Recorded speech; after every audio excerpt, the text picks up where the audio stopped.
वजीर आजम साहब आपने क्या किया? 1 साल हम हुकूमत में रहे हैं, आइन तोड़ने वाले उन्होंने आइन तोड़वाया। वजीर आजम साहब अगर आइन तोड़ा गया तो आपको केस जायज गैर जमहूरी वजीर आजम को निकाल। हम गेट नंबर 4 पे खटखटा के इस वजीर आजम को चीफ अवामी स्टाफ ने उठ के कहा इस्टेब्लिशमेंट सियासत में मुदाखलत कर, जो भी आमिर हुए हैं उनके औलाद अगर आज सियासत में है, वो आइंस्टाइन हमारे इदारे में बैठते हैं, इस मुल्क के फैसले करते हैं, पाकिस्तान के इदारे इस जुर्म में शामिल। बिलावल भुट्टो की चीखें निकल रही हैं क्योंकि उससे वज़ीर आज़म की कुर्सी दिन ब दिन छिनती जा रही है। उसको जिस लारे की बुनियाद पर इस हुकूमत का हिस्सा बनाया भी गया और नहीं भी बनाया गया, क्योंकि उनकी सीटों की वजह से ही शहबाज शरीफ वज़ीर आज़म है और नून लीग अगर पीपल्स पार्टी साथ ना मिलती तो शहजादों की हुकूमत भी ना होती। तो अब बिलावल भुट्टो को वज़ीर आज़म की कुर्सी जिसका लारा लगाया था वो नज़र नहीं आ रही, जिसकी वजह से उनकी चीखें निकल रही हैं। वीडियो आपको दिखाते हैं और आखिरकार वो स्ट्रेटेजिक एसेट्स हम सबके गले पर जाते हैं। एक कांस्टेंट है जनाब स्पीकर, चीफ जस्टिस तो तब्दील होते ही रहे, पाशा आया, जहीर आया, फैज आया, चला गया, मगर एक कांस्टेंट है। वो कांस्टेंट कौन है?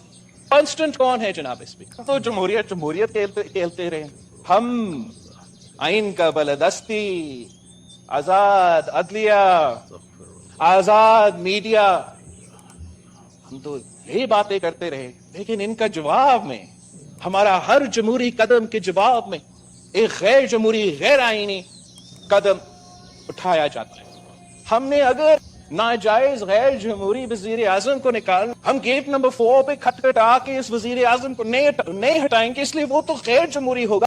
उसका जवाब में इन्होंने आइन तोड़वाया, और हम भी ये चाहते हैं कि शराफत से सियासत किया जाए, मगर ऐसे नहीं हो सकता कि आइन तोड़ा जाए, गैर जमहूरी साजिशें बनाया, साजिशें पके, इन साजिश में अहम लोग शामिल हो और जमहूरियत की खातिर, सिफारिश की खातिर हम सब खामोश रहे। हमें पाकिस्तान को, अवाम को बताना चाहिए कि हो क्या रहा है इस मुल्क। ये अगर हम बहरान का सामना कर रहे हैं तो क्यों कर रहे हैं? वजीर आजम साहब आपने क्या किया?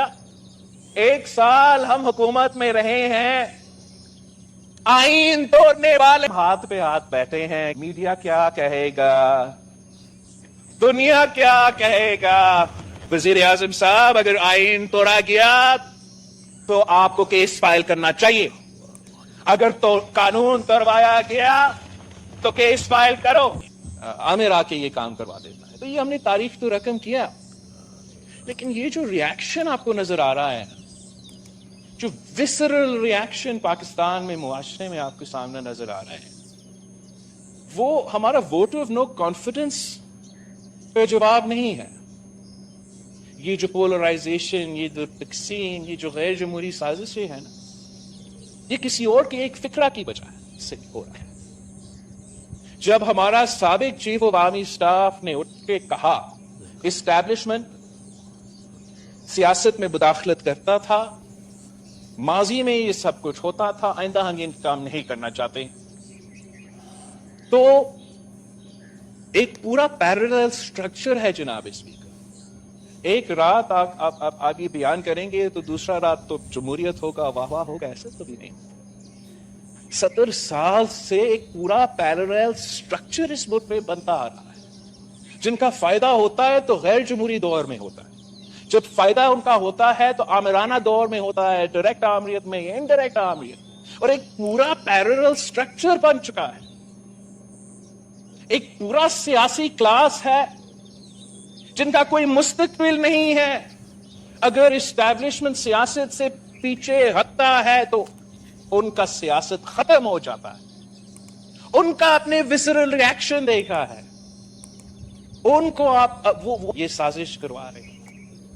वो सारे कुव्वतें, वो सारे सियासतदान जिनका मुस्तकबिल सिर्फ और सिर्फ आमिराना दौर में या सिलेक्टेड दौर में होगा। कोई तो वजह है कि इस मुल्क में जो भी आमिर हुए हैं, उनके औलाद अगर आज सियासत में है, वो इसलिए कि उनको पता है कि किसी किसी आमिर का किसी आमिर का नो स्टॉक प्लीज, आराम से किसी सुनिए, आमिर नो का स्टॉक। किसी आमिर का बेटा का सियासी मुस्तकबिल हो ही नहीं सकता। कोई सियासी मुस्तकबिल नहीं हो सकते। वो अपने बलबूते पे कोई इलेक्शन नहीं जीत सकते हैं। उनका अगर सियासी मुस्तकबिल है तो सिर्फ तब है जब आमिराना दौर हो, और सिर्फ तब है जब सिलेक्टेड दौर हो।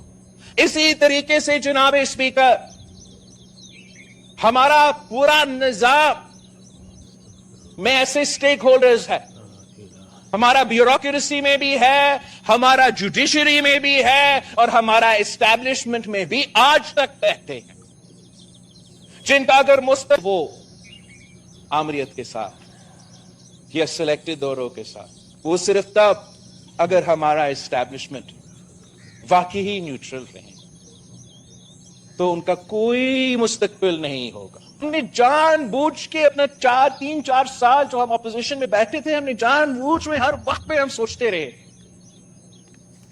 हम मीटिंग्स में कितने घंटों तक साथ होते रहे, और बार बार इस बात पे अटके थे कि ये तो गैर जमहूरी हो जाएगा अगर हम धरना करेंगे सर, कि गैर जमहूरी हो जाएगा, हम आगे चल। नाज़रीन, वीडियो देखिए आपने। बिलावल भुट्टो की चीखें जो निकल रही हैं और बिल्कुल सही भी निकल रही हैं। जब मुआहदा तय हुआ कि हुकूमत में शामिल होना है और ओहदे भी नहीं लेने, तो उसका सिर्फ एक ही मकसद था कि किसी न किसी तरीके से बिलावल भुट्टो को वज़ीर आज़म की कुर्सी पर बिठाया जाए। लेकिन जरदारी साहब जो कहते हैं कि एक जरदारी सब पर भारी, वो शायद अपने मिशन में इस मामले में तो कम अज़ कम फ़ेल हो चुके हैं। वो बहुत ज़ोर लगा चुके हैं, अपनी जितनी भी उनकी ताकत है या जितनी भी उनकी सियासी बसीरत है या जितनी भी उनकी जोड़ तोड़ की सियासत है, उस तरीके से उन्होंने जो भी मेहनत की है वो सारी रायगां गई है, क्योंकि बिलावल भुट्टो से दिन ब दिन ये कुर्सी दूर जाती हुई नज़र आ रही है। और बिलावल भुट्टो में वो गट्स भी नहीं है जो शहबाज शरीफ साहब में है। शहबाज शरीफ साहब ने